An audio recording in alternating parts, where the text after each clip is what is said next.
morning. My name is Roxana Delgado, and I'm the director for the Caring for the Caregiver program at UT Health San Antonio, the School of Nursing. And my colleague, JoAnn Sharman. We're here, we got invited by this amazing place to talk a little bit about caregiving. But I'm gonna tell you a little bit about myself, and then JoAnn is gonna share a little bit about herself. I'm the spouse of a veteran. My husband it was Army. He retired in 2012 after being wounded in combat.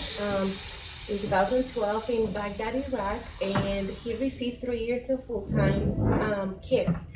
And he went to Walter Reed, he did some other care in a neuro rehab center, and that really opened my eyes to what caregiving is all about. I had to step in to be a full-time caregiver for him for quite some time, but then I had my career and I thought, oh my goodness, this is it. And we were young. He was 34, I was 33, but very blessed that the Army provided what he needed to get better. Today he's completely independent, and I was able to continue with my career. I'm a professor at the School of Nursing and also the director for the Caring for the Caregiver. So with my personal experience, I feel like I understand a bit better, what is this journey, although all our journeys look so different. So I work with many caregivers across the nation from World War II, so now they're adult children taking care of their parents, or parents taking care of their children with disabilities, or spouses. So I have seen different scenarios, and I feel like it has helped me understand a little bit better also the journey of others plus myself. So with that, JoAnn Sharman. Hi, good morning, everybody, and thank you so much for opening your doors for us and letting us join you in your journey for a short distance. My name is JoAnn Sharman, and I'm a registered nurse. I'm a 35-year-old registered nurse, and my expertise has been in cardiology, and I love cardiology. And like Dr. Delgado, I too became a caregiver, and I've been a caregiver for 21 years now. And I gotta confess to you, I didn't know what I didn't know when I started the journey. And quite frankly, I found that as a nurse, some aspects of nursing helped me. But the truth is, the ones who really helped me were other parents, or other caregivers. And I realized I was not an expert. And it was very humbling, and I had a list of people that I had to call and apologize to.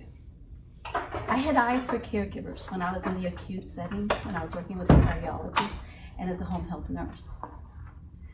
But when I became a caregiver, I realized that the medical team weren't viewing me as part of the team. They didn't have time to educate me. They didn't have time to hold my hand. In the acute setting, we kind of do that. When we first come up to someone who's suffering, we obviously focus on the patient and then embrace. So to say that is that you all are the experts, and we're hoping that this is not a presentation, but rather a conversation.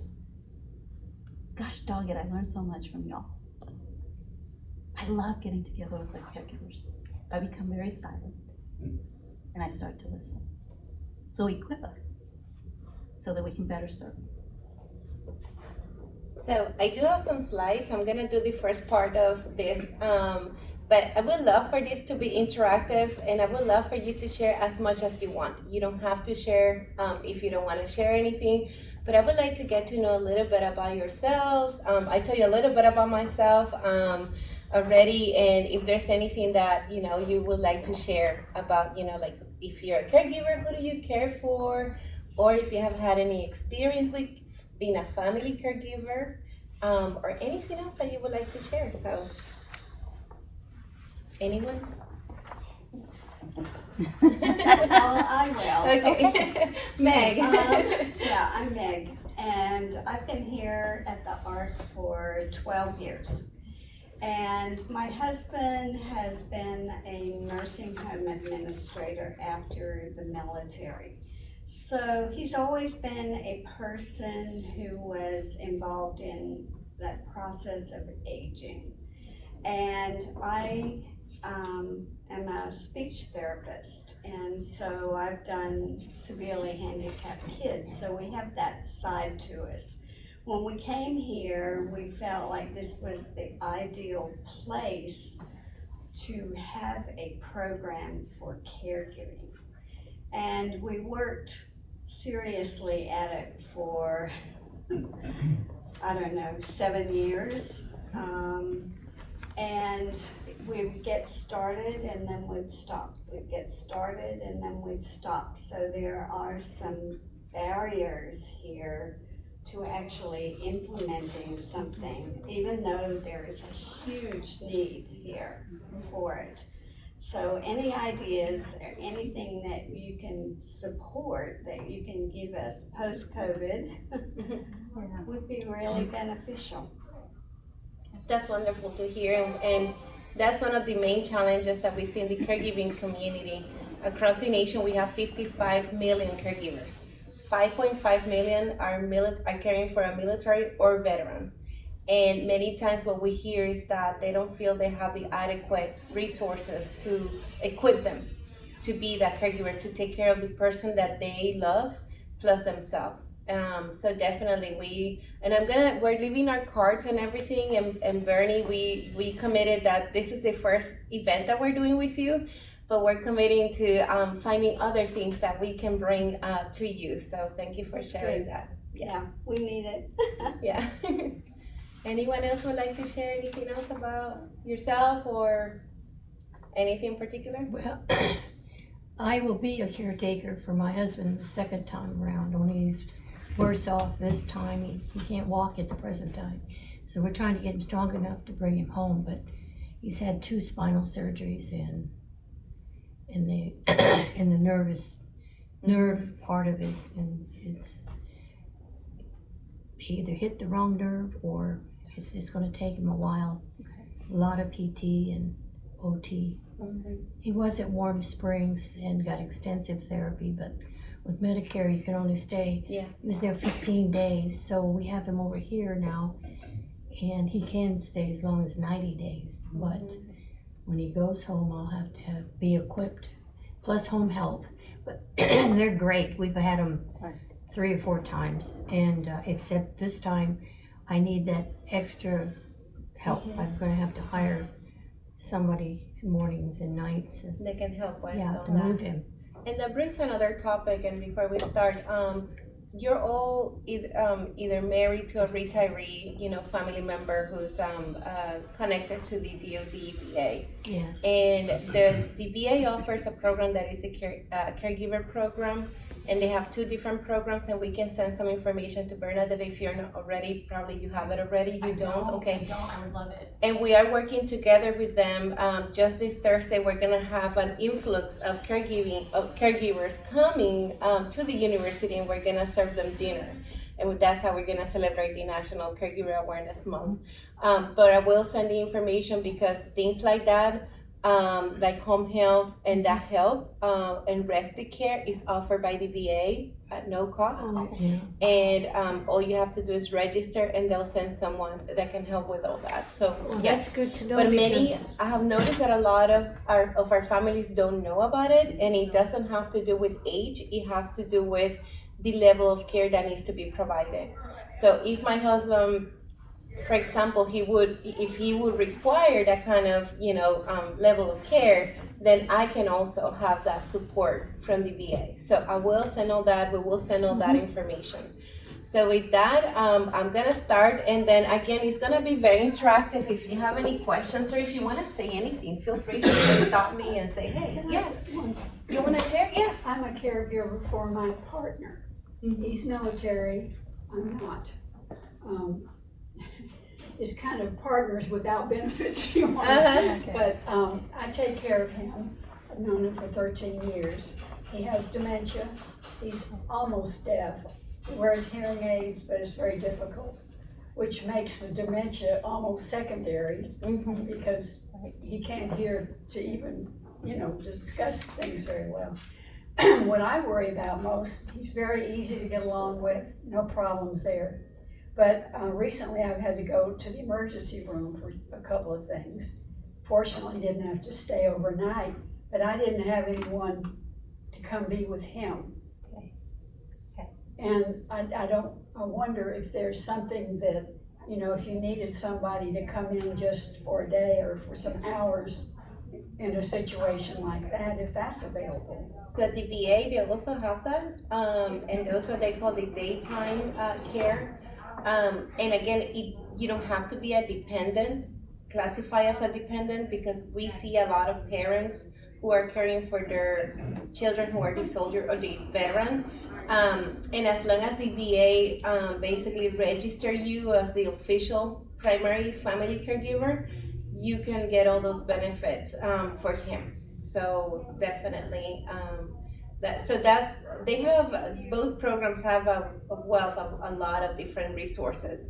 So definitely, I think that knowing more about it, and again, you know, I go around and I meet so many military and veteran families, and many people don't know about it, and I'm like, oh my goodness, all those resources are there, sitting to be, you know, and I think that at some point in time, because we do know the director he's a social worker for that program, it will be worth, you know, connecting you, but Bernadette directly with them. Okay. To see how they can maybe have something on site or even help here on site. So They do have respite is what you call? Respite, They have uh-huh. that here, they have it. but you have to Yes. pay for so much a day. But if the VA offers it with up to 30 days with no at no charge, But and they, they may be able to help with some of the reimbursement as well Absolutely. if you have to but they pay for will it. come to your house. Yes, they come Oh. to your house. But Mhm. you're gonna give her the information and she's Yes, gonna pass it yes, out we're gonna and, share all that with them because we're not part of that program, but I work very closely with them to be able to promote it to other family members. And Bernie, I did send you some resources so that you I can did. print out and share, but those unfortunately are general services, right? So It's- there is a cost for it. It's And I this think one what, right yes here, ma'am, right? yes ma'am. So I gave it to everyone, Okay. so they would have it just to have it. But what As Dr. well. Delgado has just mentioned is gold. That is Yeah. gold for us Sounds to like it. get, Sounds we amazing. get you all connected with that. Yeah. Yes, ma'am. The respite care and the home health care for VA,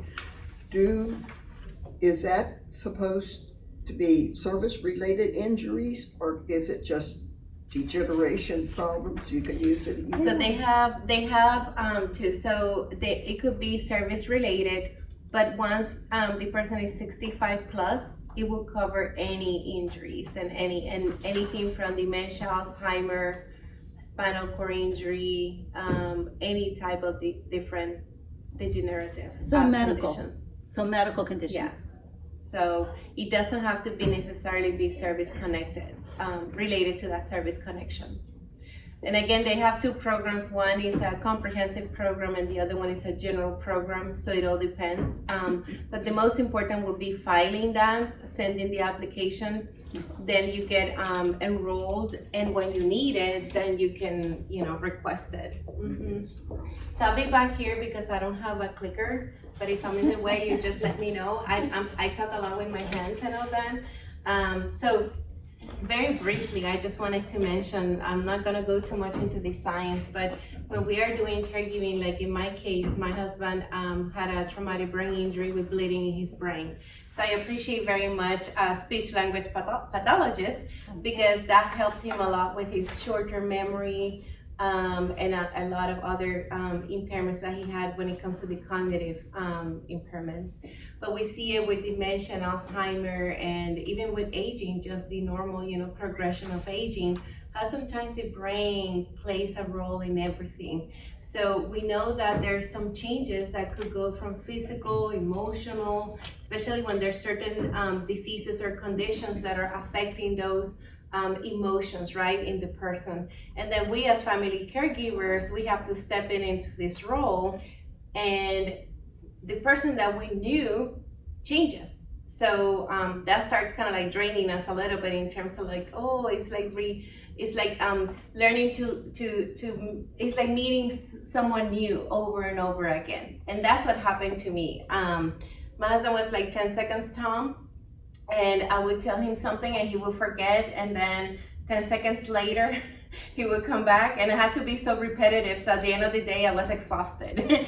So of course, many times when we're caring for our loved one, we're running between medical appointments and procedures, and we get bombarded with so much information, medical information, all kind of different things. We have to be dealing with healthcare insurance, with access to different things, that at the end of the day, we are like a bit exhausted. And when it's time to care for ourselves, it's like, oh, that's fine, I'll do it tomorrow. So we go on and on in that cycle while all this is, happening.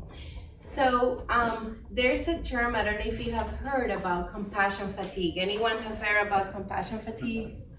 So basically, Yes. we care so much that in some way, at some point in time, we feel numbed and we stop caring. And what happened with compassion fatigue is that we go into that sense of, at first we're so kind, and when it's the acute stages, if it was an injury or a new diagnosis, the first months or even year, we're right there, full time, doing everything that we can to care for our loved one. And then it just starts really wearing us emotionally and physically. And then little by little, we start feeling that strain of being that helper, that person who's always caring and taking care of that person. And it gets to the point where we develop a little bit of, fatigue and exhausting. It is very exhausting.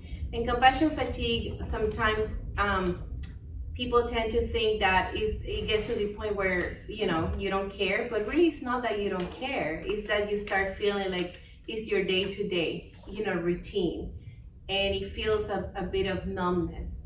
And when that happens, that is really not good, because then what happens is that then the loved ones start feeling that sense of disconnection.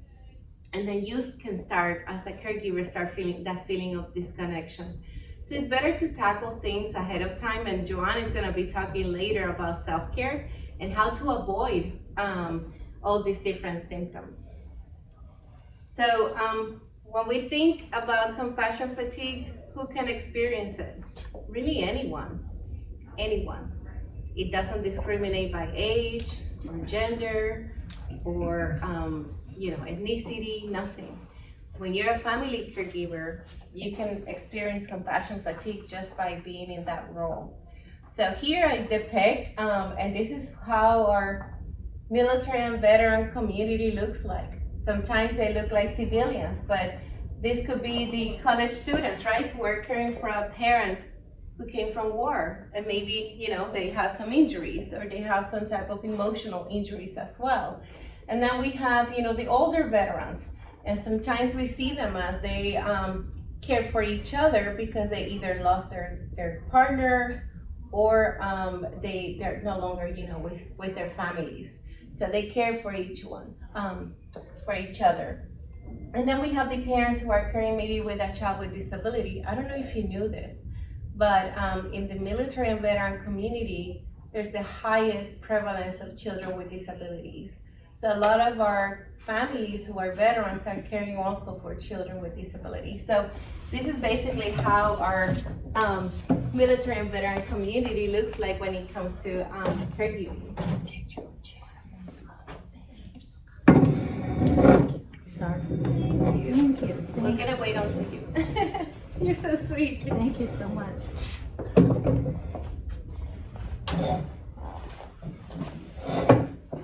So really, what are those symptoms, right, of compassion fatigue? Well, it affects your well-being. Things that you used to enjoy, you may not enjoy it too much. Anyone here with any experience on that, or? Yeah, you get tired, projects you're working on, quilting or whatever, just kind of lose interest all of a sudden.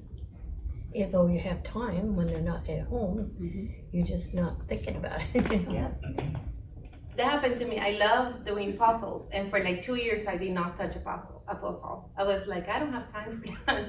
And sometimes even going to have a coffee in a coffee shop, I felt like, oh, if I could use this time to do this other thing, and I just kept accumulating responsibilities.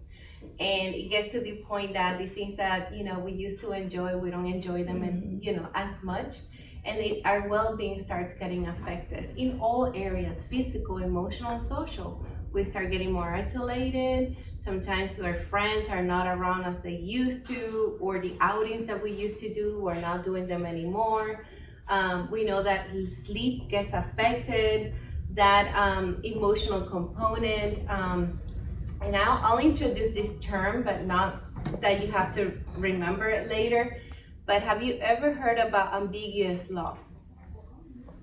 So ambiguous loss is a term that is very much used when in aging and dementia, in Alzheimer, traumatic brain injury, anything that has to do with cognition, with cognitive impairments. And it is when the person is still very much physically here, but cognitively they're not here. So the family member starts going through a very grieving process, because now I miss so much this person, but that person is so much there. So there's there's like that, effect of, but wait, I'm so selfish because he or she's still here. I shouldn't be thinking like this, that I miss that person. And then that brings a lot of guilt. So there's a lot of things that happen while we are family caregivers. We see some cognitive decrease because we're so busy, we're not sleeping, we're doing 10 things at a time, trying to multitask. And let me just break it to you, multitasking, there's no such thing as multitasking. It doesn't work. The brain is not wired to multitask. And then we start, like I said, getting isolated because now our friends have different interests. Before, my neighbor, for example, she just had a knee surgery and her husband is caring for her, and they're both very approaching their 90s. And she used to go a lot golfing with her girlfriends, and she used to go out to the club and all that. And the other day I was talking to him and I said, so how is, her? And he said, to not mention, of course, names. And he said, oh, it's so terrible. For 8 months, nobody, she's just isolated and she doesn't want people to come to the house.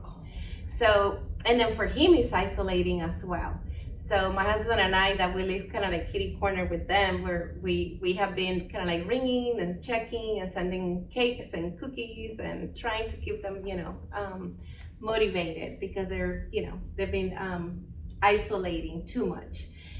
So with isolation, we know it comes depression, post-traumatic stress disorder, which we know that in our veteran community, war has an effect, the service has an effect. So we know that many veterans may or may not, right, have some of this. So caring for someone with that will also exacerbate our own sense of well-being and emotional well-being. And then, it gets to the point where caregiving should be a role, but many times it becomes somebody's identity. And we should not let that happen, because we're still very much who we are. We just need a new set of skills to be able to fulfill that role, right? But if we let that consume us and really absorb us in a way where we don't even know ourselves, then it's counterproductive. It's really not good. So when your husband comes home, more likely you're gonna need to know a little bit about how to care for activities of daily living, like the bathing and the transference. And I know you said about the Hoyer, so how to use it properly so you don't hurt yourself as well. So, this is the old one. Okay, so these are some of the symptoms of burnout. So one thing is compassion fatigue, and another thing is burnout. Typically, compassion fatigue is more something that takes time, and burnout is when we're like exhausted. It's like, okay, I cannot do it anymore. Or not, I cannot do it anymore, but it's really draining. So with burnout, this is how it looks like. And there's a lot of like anger and frustration and anxiety. And there's, believe it or not, denial about their loved one condition. So how many times a person goes to the medical provider and they're like, oh, so he or she has this and this, and I said, no, I know him or her very well, and you're wrong. So there's a lot of different emotions playing a role. There's the moody, it's like, oh, today's not a good day, and things start changing. But unfortunately, sometimes things start changing to for the worst. So not many times for the better, unless we identify and we say, hey, let me do what JoAnn is gonna tell me. So JoAnn is gonna tell you a little bit more about how to really work on this. One thing that I wanna mention is that social isolation is one of the worst factors that you could go through when it comes to caregiving. Don't isolate yourself. With isolation comes almost everything else. But when you have that friend or that partner or someone that would be your best, support and your support system, everything can change to the better. Sorry. So compassion fatigue versus burnout. Compassion fatigue, it's a rapid onset because it happens quickly in terms of, I'm doing all this so much and it's repetitive. Compassion fatigues come from the habitual and repetitiveness of caring for someone. And then burnout is basically over time. Just when you keep doing it for a long period of time, that's when the burnout happens. So what you should be doing, right? And this says it all. So first of all, ask for help. It could be to anyone. It could be a friend. It could be a provider. It could be Bernie. Hey, Bernie, I'm feeling this way, and she'll find all the resources that you may be able to find useful. Communication is very important, but not just any communication, but effective communication. Try to talk to someone and try to engage in those conversations to be able to understand better how you can take care of yourself at the same time that you're caring for someone. Move, exercise. I actually went to your event calendar. Oh my goodness. If I had all that have you seen it? I did not. Okay, so I look at the event calendar and I'm like, what? It's like one thing per hour. I think she's got over 200 this month. Oh My my goodness. Oh, yeah. There's like yoga, so anything that you can take advantage, go for it. Because even if you are not the best, like yoga is really intimidating for me. But even if I'm not the best, I'm gonna laugh about it, and then I'm gonna look to my right or left, and somebody's gonna be there laughing with me. So, so try to do things that sparkle that joy and camaraderie. And then, of course, self-care is a priority, and JoAnn is gonna be talking about that.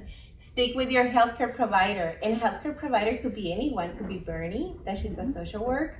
Could be your PT, your OT, someone that knows well your partner, the person you care for, yourselves, and try to engage them in all this. Do things that you enjoy with your friends. So again, even if that means just sitting by the fireplace. Is there a fireplace here? I don't know. This is like the Yes, time yes. of the year. There is, I'm sorry, on the third floor normal entrance, yes, there is. Okay. So I always I say, would sit by the exactly fireplace with a friend with a cup of hot cocoa. There's another one in the fitness center lounge there where we have temporary dining room, but we haven't seen it in 2 years. Right. Oh my goodness. I don't know, for It's me, hidden this time of behind the year is big like, thing, I get Oh, drawn by yeah, that's fireplaces.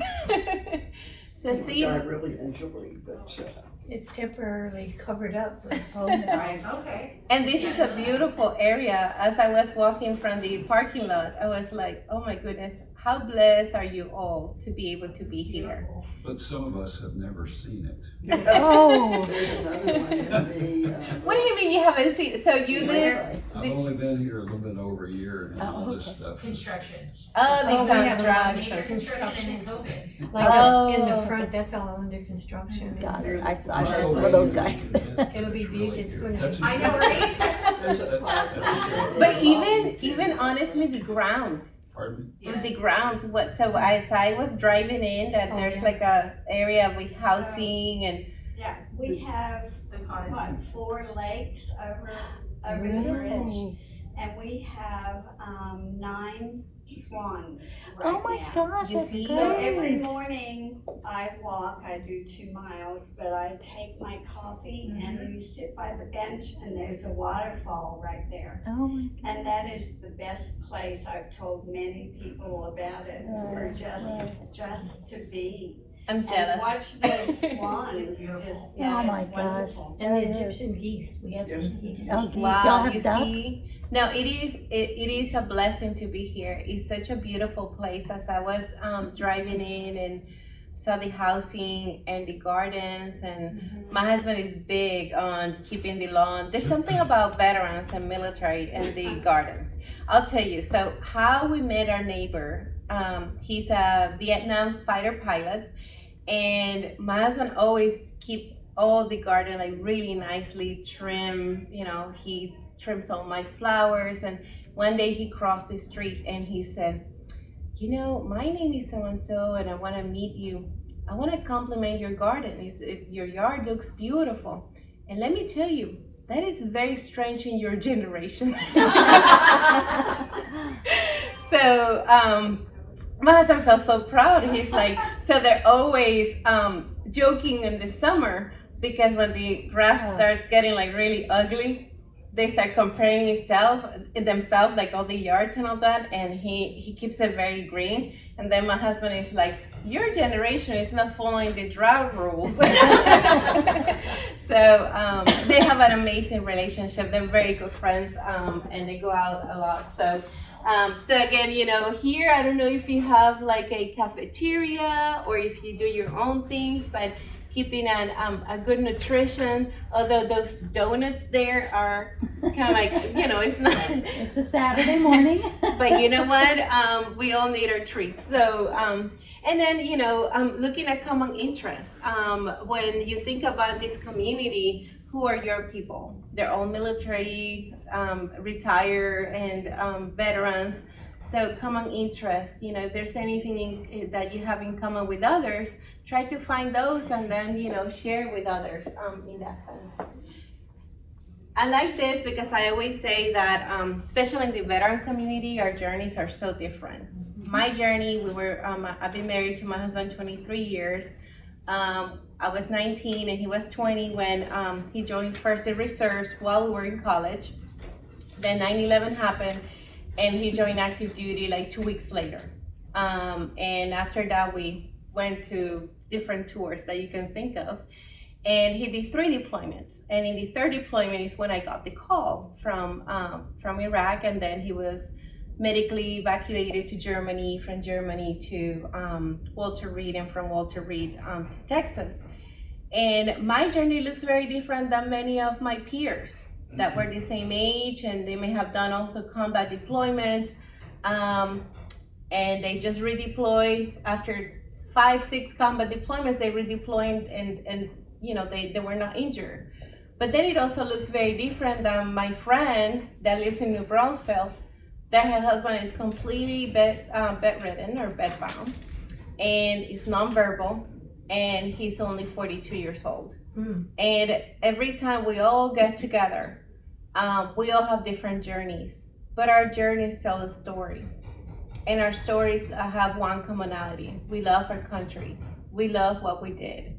We would do it all over again. We love sharing with those that share our same values and principles.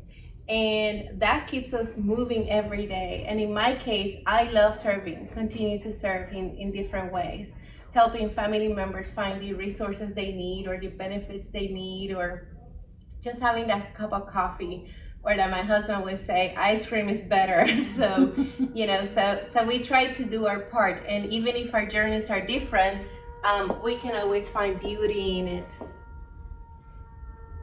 So with that, I just want to say thank you so much for your time. And you've been such a wonderful group, and I feel very blessed to get to know you, and thank you for your service, because family members, we serve too in terms of continuing to support. We're the backbone of the family while they go and do all their different duties. And like I said, if I could do it, I would do it all over again. Our tour got cut short after 12 years or so, but we will have done more if we had the opportunity. So thank you so much for your time. Thank you. Roxana says it's going to overlap. And what I'm hoping that this is going to be more of a conversation. And what I've learned in my 30-somewhat years of nursing, and probably you have learned as a speech therapist and your husband, is that we know the science, but you all know the steps. You know the journey. And so I'm hoping that this will be more of a conversation. You know, and I mentioned earlier that I'm a caregiver, and I'm at the other end of the continuum. I adopted my daughter when I was 44, and she had cerebral palsy. And I realized that I didn't know much. And my nursing experience helped me some. And what happened to me is that I became a consumer. And I was trying to get the attention of the medical team. I love therapists. They have brought Hannah so far. And I love the doctors, the ones who saw me, the ones who recognized that I was part of the team and showed me value and asked sometimes, what is it that you need? And we in the healthcare profession must use the one skill that is so important, and it's listening. As a little girl, I would spend a lot of time under the kitchen table because I knew that's where the women would gather, and I knew I could learn all the gossip, right? So I developed that listening skill, and which has been very helpful for me today as I serve our caregivers as well as support my husband and my daughter. You know, Roxana talked about not isolating. So I wanted to introduce the concept, and I bet you all know this because I'm probably preaching to the choir. What does it mean that an iron sharpens an iron? In your experience, what do you think what's the purpose of that phrase, and what have you experienced, and how have you used it in your life?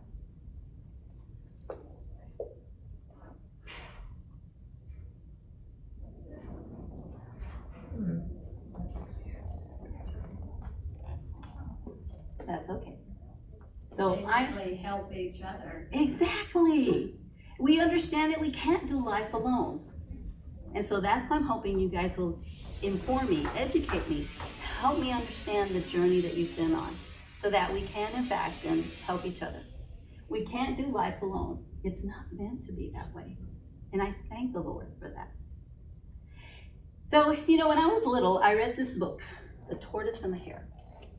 And I didn't appreciate it as much as I do now. I read it again when I was 45, 46, as I was introduced it to Hannah. And you know, and I was in a place and time where I don't know what I don't know situation. But I reread the story and I learned so much. And now, I didn't love the rabbit as much, because when I was little, I loved the rabbits, they were so cute. But now, and the tortoise, you know, he has a shell, he's got short feet, I thought he was not very attractive. But as a 45-year-old and as a caregiver, I walked away, when we reread this, I walked away with 3 lessons, 3 important tools that I've taken with me. And the tool is endurance. You know, this is a race of endurance. The tortoise was single-minded. He put his attention on the race. He didn't look at what he didn't have. He didn't look at the abilities he didn't have to go at speed. And so now we're at the season of life where we may be more of a tortoise, and we realize this is an endurance. It's no longer a race of speed. And the other thing I found out that I needed, and I loved that the tortoise had this, he had wisdom and discernment. When do we need to speed up? When do we need to slow down? When do I need to ask for help? And the wisdom to make the medical decisions that you're facing at times for someone else's behalf. Then the last thing I realized that I couldn't let go, and that was a grateful heart. Oh my gosh, I love our freedom, don't you guys? I love what we have here in the United States. And you all provided that for us. Your loved one provided that for us. So I've learned to develop that grateful heart, pay attention to what the journey looks like, enjoy that bench, enjoy those birds, but really see them and enjoy them. You know, the other thing I realized that this journey as caregivers, we have companions. I started to identify them as companions. And when I became a caregiver, one of my companions was suffering. Another one was sorrow. And then as Hannah was growing and I realized she wasn't going to have certain abilities and opportunities, I started to grieve. But along the way, joy came along. And I gotta confess to you, I'm trying to hold on to her hand. And there's times where grief gets so big, and sometimes guilt gets 10 feet tall and 10 feet wide. And it's hard to hold on to joy, and I can feel our fingers slipping away, her hands slipping away. And I've got to remind myself that I'm blessed, and that Hannah has so many opportunities, and that we are free to explore and to discover. You know, sometimes we are going to, in order to create a self-care plan, in order to address our needs, and in order to accept our roles, we are going to have to be very self-aware. What are some of the beliefs and attitudes which can stand in our way of taking time to quilt, right? Of taking time to take a walk, taking time to discover what the numerous activities are in this facility. I don't know if you recognize any of these phrases and if you've used any of this. I'm responsible for my wife and husband's health. If I don't, who will? And sometimes we as women, we have that attitude. Get out of my way, I'll just do it. I'll cook it, I'll clean it, right? And if you do it right, I will get love, attention, and respect, right? And then our family always takes care of we're Texans, for heaven's sakes. We don't ask for help. And in my family, the motto was con ganas, with desire. And if you weren't doing it with desire, you weren't doing it right. And the last one is, especially for children, I promised my father I would always take care of him. You can see where those companions come in, right? So what do we do with these emotions? What do we do with these feelings? Now is where we're going to talk about self-care. And what is self-care, for heaven's sakes? What does that mean? So what that means is we're going to take care of your mind and thoughts. We're not going to let guilt, that companion, walk into our life and disrupt us. It may be that we act like a 2-year-old and sit down on the floor and take that guilt companion down with us and say, I'm going to let you know that I'm doing the best I can. And then you're going to talk to yourself and find out, why am I feeling guilty? What have I taken on that I can't control? What am I doing that nobody has expected me to do? It's good to have that conversation. And then, of course, take care of your physical and health and body, increasing your own well-being and self-care behaviors, taking care of your spiritual health, and taking care of your emotions. It's going to be important for us to understand, because sometimes some of us are driven by one emotion. And it's good to equip ourselves, to understand ourselves, and then pursue help so that we can help address those. You know, I think in pictures, I don't think in words. And Roxana spoke about compassion. So can you all share with me what you think compassion is? Thank you for all your help last week. That is so cute. Well, it's caring for whatever their ailment is and being able to understand it. Okay. And your feelings. All right. Anybody else? Putting yourself in somebody else's shoes. Mm-hmm. Well, I've been saying no. You know, we always have had, what do I want to say?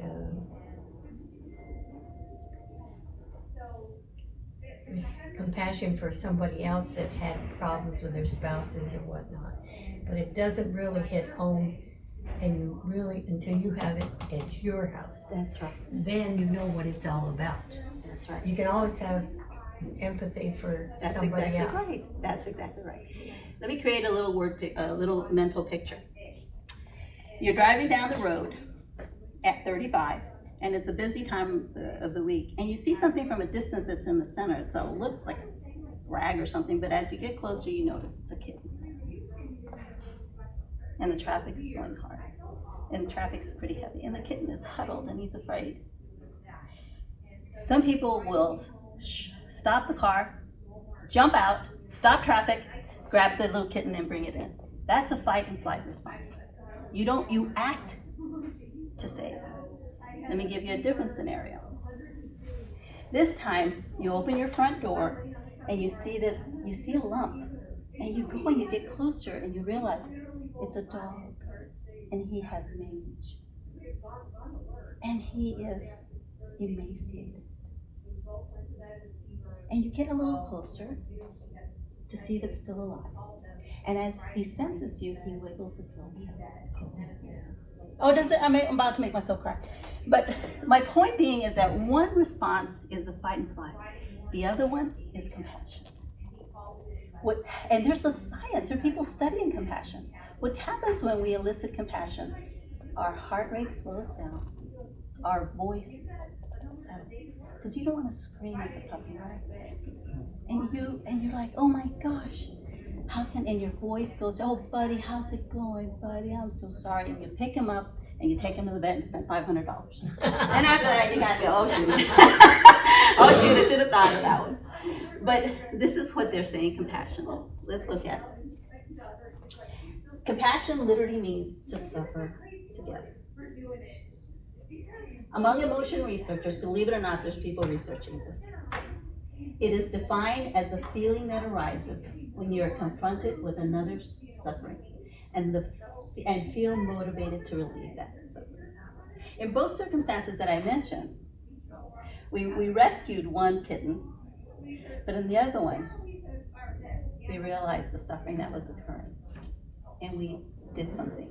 And as healthcare professionals, we use empathy, because you got to move on to the next case, right? So it's not empathy. Compassion isn't empathy, because you're able to turn one off and one on. This one, you are literally motivated to step in and say, I need to help you. And you put yourself aside and you meet the current need. And that's what happens with caregivers. So along this, and you know what is true about life is that the companion suffering, we're all going to experience it. And as Texans, we suck it up and we realize that. If we either don't experience it personally, we witness it. What's happening overseas right now? Does it not tear your heart apart? Yeah. The struggle? Or you see a little story about children that are starving. That compassion is elicited. You tend to quiet down a little bit, your heart rate. You pull out your checkbook and say, yes, I'll help. I'll contribute. I can't go there, but I have $10 that I can offer. So along these companions, the one for sure that we're going to have to deal with consistently, and we're going to have to equip ourselves to deal with, is suffering. And so that's why this race is important. It's important in this race to understand discernment and the wisdom, right? And then hopefully, and there's times, I'll be honest with you, I when suffering has presented herself, I haven't wanted to hold her hand. I haven't wanted to acknowledge it. I just want to deal with the task. Because it's, as a nurse, I like a list of things to do. Check, check, check. I'm out of here. Let's go on. I'll be back in 6 o'clock tomorrow morning. But as caregivers, we don't have that luxury. We don't have a shift coming behind us. So it's important that we take the time to care for ourselves. And it's important to the time to face these companions. And some of them can be our friends. And some of them can bring on a soothing effect. So what is, now having said all that, this is what they're saying self-compassion is. Self-compassion is self-kindness, gentle, and understanding ourselves rather than being critical and judgmental. What is the old saying? Who's our worst enemy? Right? Oh, you dummy, why did you forget that? You forgot the medication list and you have an appointment and we have to be there and we're running late and my loved one doesn't want to cooperate, he doesn't want to get dressed and he doesn't want to get going. And so you think, oh my gosh, I should have gotten up at 5. I should have gotten up at 5 o'clock, gotten everything ready, blah, blah, blah. So you're your worst critic, right? Common humanity, feeling connected with others rather than feeling isolated and alienated. So we're going to learn how to practice self-compassion. Now, self-compassion is not selfishness. It isn't. It is recognizing that we're human. The only person that we can control is ourselves. And there are situations that are out of our control. And then the last one is mindfulness, holding our experience in balance, awareness, rather than ignoring or exaggerating our pain. So we don't want to go to either continuum, right? We don't want to ignore, nor do we want to exaggerate, but we want to acknowledge. And we want to be aware, self-awareness, right? And sometimes it's hard. I don't know about you all. Are y'all good about knowing what's upsetting you? You know, there was one morning that I was doing dishes, and my husband loves classical music, and one piece was very intense. And I was sitting there, I was like, and it was that music that when there's something that's going to happen in the movie, and and I was like, will you please turn off that music? Will you please turn it off? I didn't realize what a response music could do to me subconsciously, right? Anyway, and you know what? As kids, we knew how to self-compassion. We knew how to apply that. We didn't have any other skills. We were little tykes. So our mamas used our pacifiers. Have you ever pulled a pacifier out of a baby and see how You don't want to do it. they don't want to do it, and they look for it. And then the blanket. The blankets are so important. Have you ever, you know, I've seen babies sit in front of the dryer until the blanket is completely dry and washed, and then they grab it. So we as children actually practice self-compassion. We couldn't explain the emotions, but we knew that that particular item comforted us and helped us during these troubling emotions, whatever it was, you know, or help them go to sleep.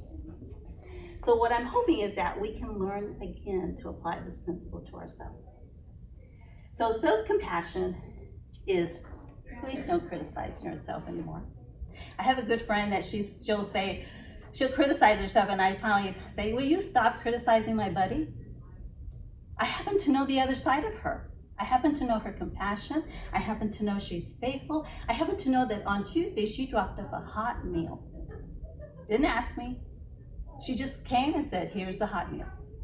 I said, please criticize me, my buddy. So please, let's stop criticizing ourselves. Acknowledge that suffering is part of our life. Engage in your own suffering without blaming others. So it is tough. I'm sorry, it is tough being a caregiver. I'm so disappointed that Hannah cannot walk. I'm so disappointed. The day came when her seizures returned. I gotta admit to you, I was angry at the Lord. My conversation with him was, I'm not asking you to let her walk. I'm not asking you to let her feed herself.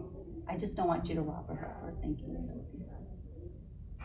Isn't that hard as caregivers when we see our loved one different? You know what one caregiver did? She literally wrote down all the things that their loved one could no longer do. She took it and she threw it in the ocean. She wanted to understand that she had to live for today. She had to enter into his world because he was no longer in hers. And then that's where we hold on to joy. That's when we hold on to laughter.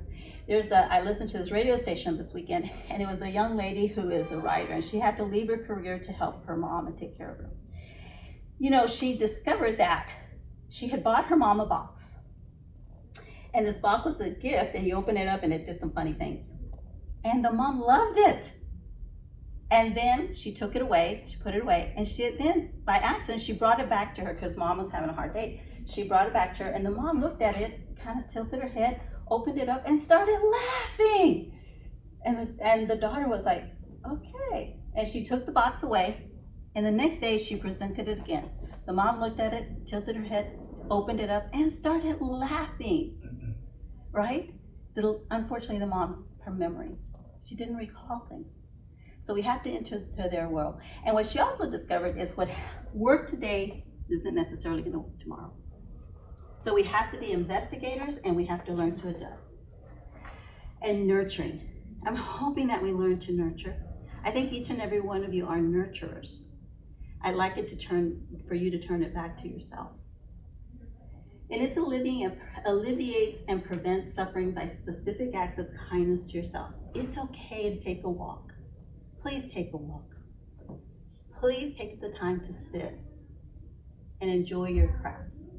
I don't know if y'all are readers, but it's great for you to take some time and just read and exercise.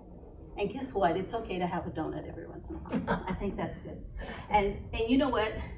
This is the most important thing. Taking time for yourself is not a selfish act. It's self-care. And you need it because you are essential. You are important. And what you do is a blessing to someone else. And you know, I like us to breathe. I don't know about you guys. Have you ever had this where you don't realize how tense you are? There's actual videos on YouTube that show you exercises, breathing exercises. And there's even a video out there on how to breathe to get you ready to go to sleep. You know, Roxana spoke about stress and some of the symptoms: irritability, forgetfulness, the inability to sleep. It really helps to learn to stop and just totally exhale and release. And have y'all ever experienced a moment where you didn't realize you were holding your breath? Can you share some of those moments? That's it. So, reducing personal stress. We have to be intentional. We have to take ownership, and then we have to take action. It's not good enough to write it down on a piece of paper and on your calendar. You got to follow through. And some of the things you might enjoy is just praying, realizing that this isn't your problem, it is the Lord's problem. He's the one who can solve it. And He's the one who can sustain you and give you that grateful heart. Talking with family and friends. Hopefully each of us have a friend who's willing to listen. Have you ever, you know, there's times where I want to talk to somebody. I don't necessarily want them to solve my problem. I just want them to listen. Yes, ma'am? That's one thing I noticed. You don't have someone to talk to like you used to, you know, to share something that happened that day or yesterday or that's going to happen tomorrow.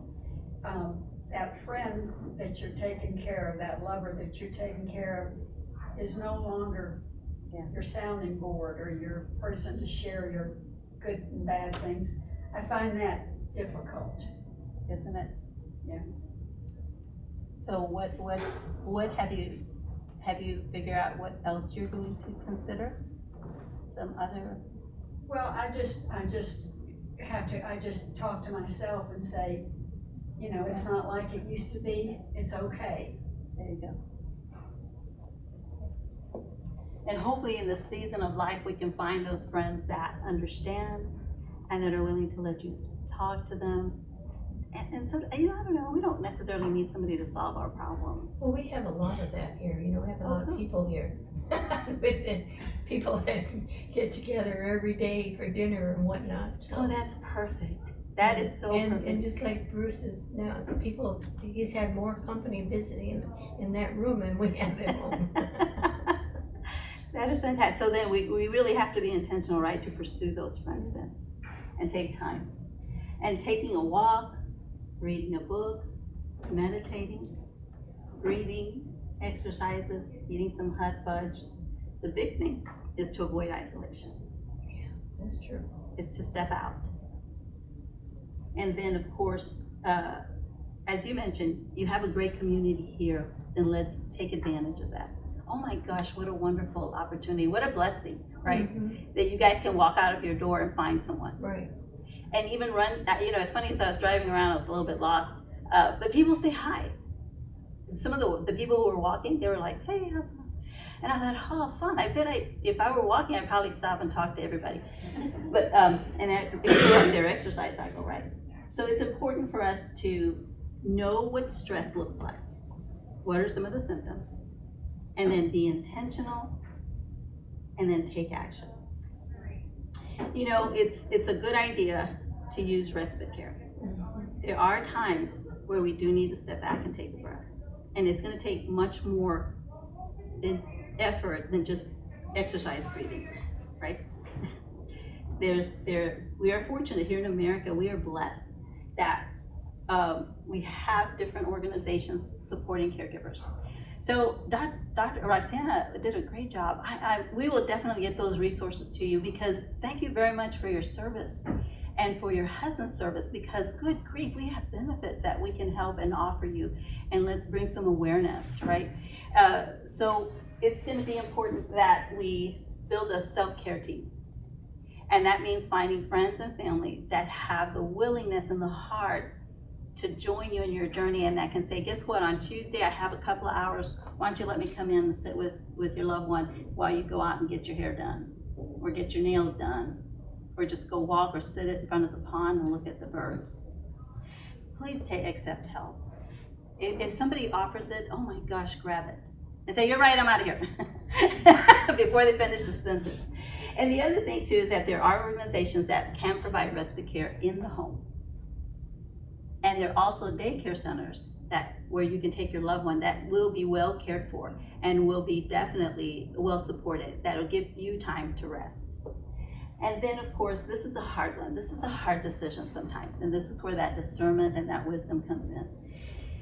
The courage to make the medical decision or the decision that I'm no longer able to support my loved one at home. I can't do it. And your role may change. You may become more of an advocate. Still a caregiver, but an advocate. And so that's where you look at assisted living and memory care centers. What do they have here in regards to? For a respite and for memory care or. We have a memory center here. There you go. So we have the Oaks, which is our memory care facility, and then we have respite, and it just depends on the level of respite care you're needing. We have more of an apartment setting across the way at Lakeside, and then more of your, intense care over here at Crestway that can manage your, like, if you're diabetic or need medication administration. Even better. Okay, so you guys have some really great resources as well. So you all are professionals, right? What did you do in your professional life? I was in remodeling. Okay, so a lot of organizational skills, right? I love that. Fortuitous for now, right? I love that creativity. What about you? I was just a secretary. Okay, a lot of organization, right? Sir? Oh, I was a pilot in Vietnam, but then didn't stand for a career and got back into higher education with a couple of graduate degrees. Worked in the college and university world. Okay. You're a speech therapist? I love that. worked with nonverbal, severely handicapped 3 to 5-year-olds. Oh gosh, dog it. I loved our speech therapist. It was great. And I was a kindergarten teacher Oh, my. and a special ed teacher. What a wonderful combination of skills. Oh my goodness. It was fun. I bet it was. I love our speech therapists. I still remember many of them. What about you? I was an RN, and I did some other jobs after that. I worked at the post office, and I did real estate and real estate appraising. I've had a variety of. Me too, actually. That is, see, oh my gosh, you guys, you're a wealth, your skills, your soft and hard skills. Hopefully we can bring those to the front and use them now for yourselves. So that hopefully this is just a little example of how to set some goals regarding personal care and time for yourself. So you all have the skills. So I feel foolish even talking. I'd rather sit down and be listening to you all. Yes, ma'am. But this is all about us, but we need to reverse that table. Depends on what condition your spouse is in. He's in a state of depression himself. Mhm. It's not something that I can ignore. We have to try to get him up to feeling that he wants to go on. I agree. So how do we, and so I think our hope is that you continue so that you continue in equipping you on staying healthy, so that then you can turn around and address that. Mm-hmm. And hopefully and try to get him the resources that he needs to understand where he's at in that ambivalence grief, right? Because he's losing abilities. Right. He's losing the ability to participate in daily living activities. And that's a big deal. And that's so degrading to him after being an officer and a leader and a commander, and then find himself in. Yes, that's a big topic. That is the topic. So what I'm hoping that we can, and I think you all have the skills, so I feel foolish even introducing this slide, but the setting goals, identifying what you want Mike to accomplish, and maybe helping him with this as well. What is your priority? What is the one area that you're having a difficult time with that is contributing to your burnout or compassion fatigue? So then is it taking a break from caregiving for a length of time? Is it finding help with caregiving tasks? Does that mean do you need to bring somebody in to help you with those ADLs or daily living activities? Or engaging in activities that make you feel healthy? So what will we do? Here's an example of the plan. And remember, this is gonna take 3 to 6 months. And we know that when we set a plan together, it doesn't always work out. So we have to make some adjustments. We have to be that evaluator and investigator to see what will work. So the goal, say for example, I wanna feel healthier. What are some of the steps you're gonna take? And it may be you need to make an appointment for a checkup. You're gonna say, I'm gonna start small. I'm just gonna take half an hour. I'm gonna take a half an hour break once a week. And you do that for 3 to 6 months to see how that works out. Or you may want to walk 3 times a week for 10 minutes. Again, it's small bites, right? But it's things that you're being intentional and paying attention to your need so that you can best avoid that burnout and depression and some of those companions that can really get in our way and stand in front of us and keep us from seeing our situation and keeping us from enjoying and having some moments of humor. And of course, the big thing in self-care is, gosh dog it, we can't lose our sense of humor, right? We definitely cannot. So please remember, you are essential. You are doing the job of many people. In the hospital, you have a nurse, you have therapists, you have respiratory therapists, you have the pharmacist. In your home, you're the one.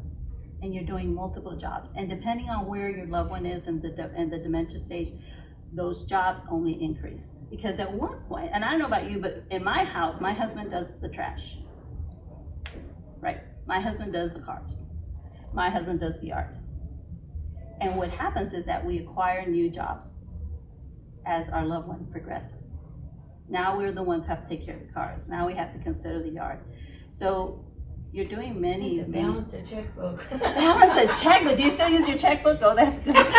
You still use it. That's pretty good. You still use it. So yes, where are the passwords? Yeah. Oh my gosh. I'm like, can we please put them in a spreadsheet because I can't find. In fact, I just tell them, you just go to the bank and get me money. I don't know what the account is. So you start acquiring a lot of roles, right? And just remember that we're human. Do not allow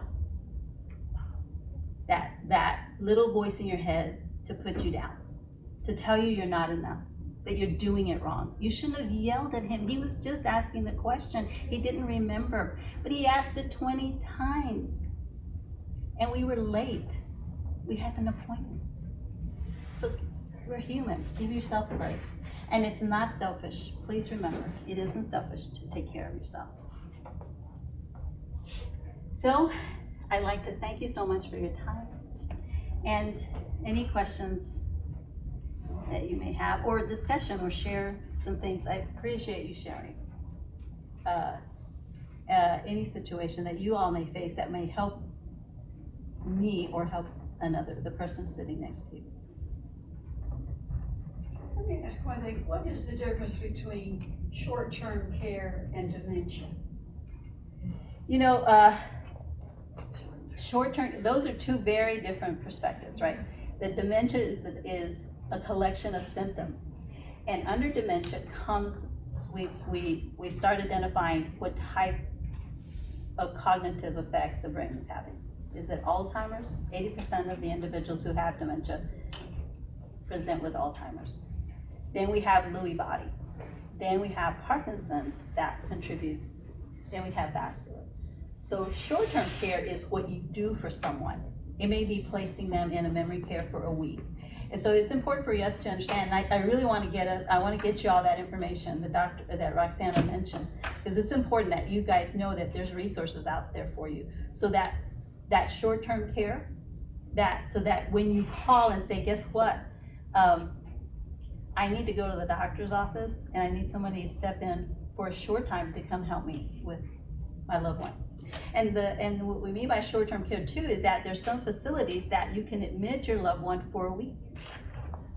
And it sounds like y'all have a memory care center, so getting that information and becoming familiar with the terms so that when you approach Bernie, when you approach your doctor, they understand exactly what you need.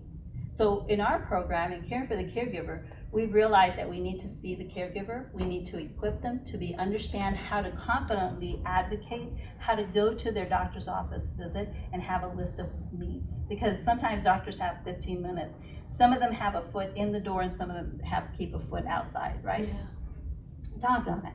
You just feel like grabbing their coattails and say, no, no, no, no. Bring a cup of coffee and sit down with me. So it's important that we equip you with how to communicate to your doctors, to nurses, to therapists. The other thing we do in our program is that we have engagement programs. We're pretty intentional of trying to create an environment where you can bring your loved one with you. We have volunteers that will help support your loved one while you enjoy a cup of coffee with somebody else and have a conversation. And then we also have what we call a reassurance program. And that, you know what I've discovered? We are so blessed that we're at UT Health, because I have nursing students, therapy students, medical students, dental students. I try to recruit them to come help and work with us so they can participate in that reassurance that is a one-on-one program. And what I try to get them to do is develop their one most important skill is listening. And it's not until you turn the table, it's not until you help somebody understand what your situation is, are they able to help? Are they able to understand that they need to listen? So those are the 3 programs. And the 4th one, Bernie, you and I can talk about is called a virtual dementia tour. You mentioned that your partner isn't able to hear. And there is a program called Virtual Dementia Tour. I did it. And isn't it wonderful? It was very emotional. Very emotional. It was very emotional for me because I see it as a nurse, I don't see it as everyone here. Right. And so going through it physically for myself, at the end when we debriefed, I cried. It was very emotional because you see what your patients or residents or whatever your interaction is, what they're going through on a day-to-day basis, and you understand how overwhelming, frustrating, and emotional it is as that individual. Right.